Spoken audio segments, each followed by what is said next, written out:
Hello প্রিয় দর্শক বন্ধুরা, আসসালামু আলাইকুম। স্বাগত জানাচ্ছি নড়াইলকণ্ঠে আরও একবার। নড়াইলে বৈদ্যুতিক খুঁটি থেকে বিদ্যুৎ স্পৃষ্ট হয়ে একটি হনুমানের মৃত্যু হয়েছে। মঙ্গলবার সকাল ৮টার দিকে পৌরসভার দক্ষিণ নড়াইল গ্রাম এলাকায় এই দুর্ঘটনাটি ঘটে।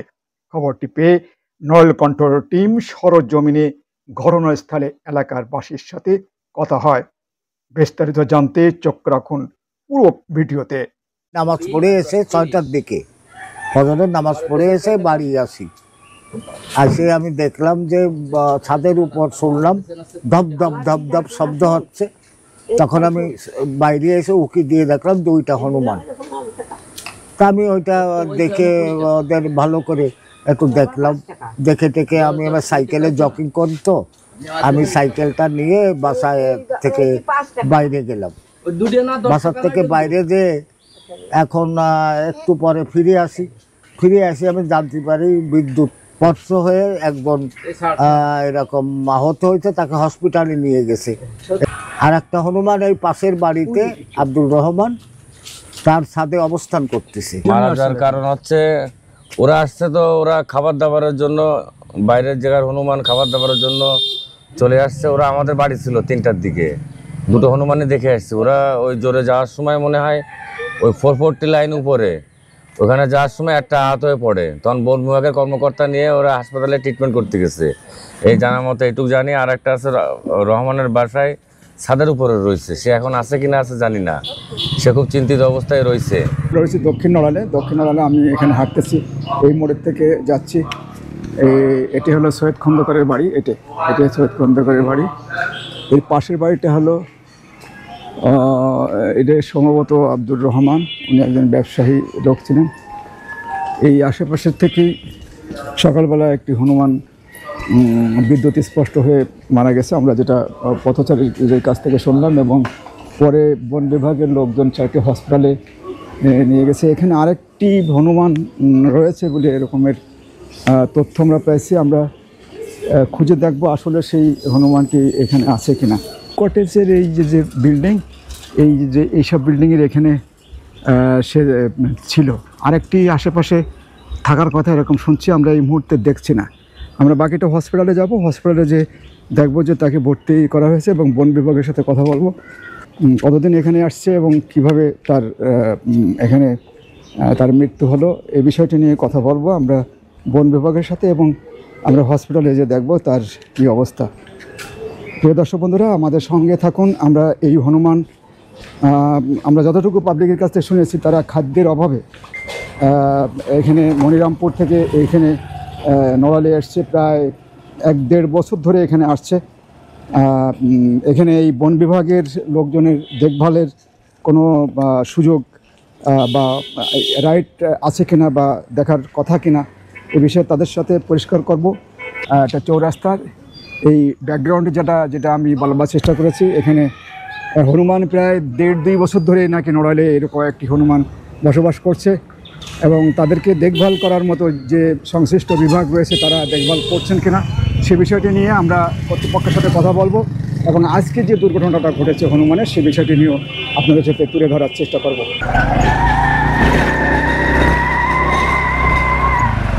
বন বিভাগে এসে কথা বলবো না।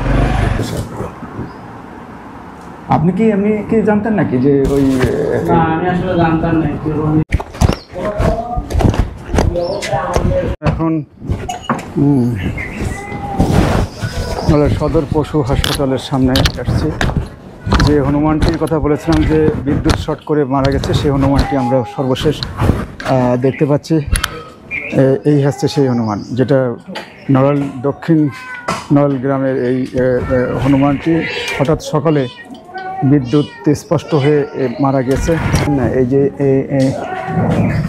পা হাত, হ্যাঁ, মুখটা কী অবস্থা, এদিকে আমরা একটু দেখি, পিছন থেকে পাটা দেখি।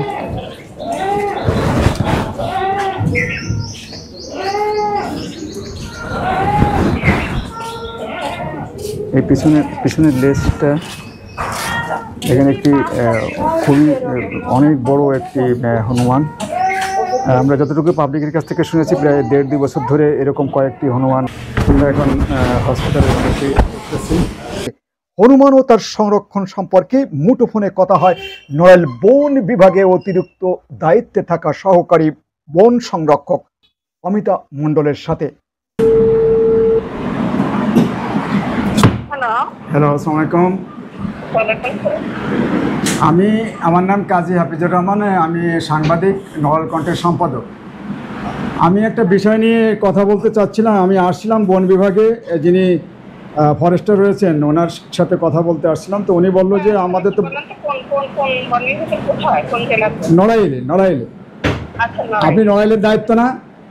হ্যাঁ, আমি নড়াইলের দায়িত্ব বলেন, অতিরিক্ত দায়িত্ব আমি ওখানকার বলেন। অতিরিক্ত দায়িত্ব। আমার একটা বক্তব্য দরকার যে এখানে একটি হনুমান মারা গেছে, আচ্ছা, হ্যাঁ, এই বিষয়ে বিদ্যুৎ স্পষ্ট হয়ে সকালবেলা মারা গেছে। এই বিষয়ে জাস্ট একটা আপনাদের কি দায়িত্ব বা আপনাদের কোনো দায়িত্ব আছে কিনা বা কোনো বক্তব্য আছে কিনা? অবশ্যই আছে আমাদের।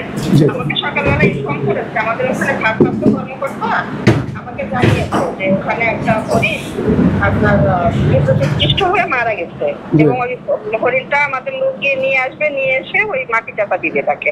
তারপরে আমাদের ছবি সহ আমাদের মানে বন বিভাগের বিভাগীয় বন কর্মকর্তাকে অবহিত করবে যে একটা হরিণ মারা গিয়েছিল, তাকে মাটি চাপা দেওয়া হয়েছে। এটা আমাদের এখানে যাবে, প্লাস হচ্ছে আমাদের বন্যপ্রাণী ও প্রকৃতি সংরক্ষণ বিভাগ খুলনা আছে, ওখানেও কপি চলে যাবে যে হরিণটা মারা গেছে, হরিণটাকে মাটি চাপা দেওয়া হয়েছে। এইটাই আমার তো যতটুকু কাজ, এইটাই কাজ। জি, ম্যাডাম আমার আরেকটু সম্পর্কে একটু কথা। আমরা শুনেছি পাবলিকের কাছ থেকে এরকমের বন্যপ্রাণী এই হনুমান বেশ 1.5-2 বছর ধরে আমাদের এখান থেকে বিচরণ করছে। এই বিষয়টি নিয়ে আপনাদের কাছে কোনো তথ্য বা ইনফরমেশন আছে কিনা? আচ্ছা, আমি বলি যে আমাদের যশোর সামাজিক বন বিভাগের মধ্যে যশোর জেলার কেশবপুর আছে, ওখানে আমাদের প্রায় 380টার মতো হনুমান আছে, যেটাকে বন বিভাগ থেকে তাদেরকে খাবার দেওয়া হয়, পাউরুটি, কলা এবং অন্যান্য খাবার দেওয়া হয়। ওই হনুমানগুলো কিছু কিছু সময় দেখা যায় যে ধরেন কলার ট্রাক বা বিভিন্ন ট্রাকে করে ওই অনেক সময় বিচরণ করতে করতে ওই আশপাশ এলাকায় চলে আসে। যেহেতু নড়াইল যশোর সংলগ্ন, এরকম ওরা চলতে চলতে দল ছুটে অনেক সময় চলে আসে খাবারের সন্ধানে। এইভাবে হয়তো বা নড়াইলে চলে আসে, অন্যান্য জায়গায় এরকম যায়, তারপরে অন্যান্য জায়গায়ও যায়। এখানে হয়তো নড়াইলে আসছিল, কিন্তু অসাবধানতাবশত হয়তো মারা গেছে। কিন্তু এই 1.5-2 বছর ধরে যখন এখান থেকে বিচরণ করছে তাদেরকে রেস্কিউ করার কোনো সুযোগ বা বিভাগের আছে কিনা বা ছিল কিনা?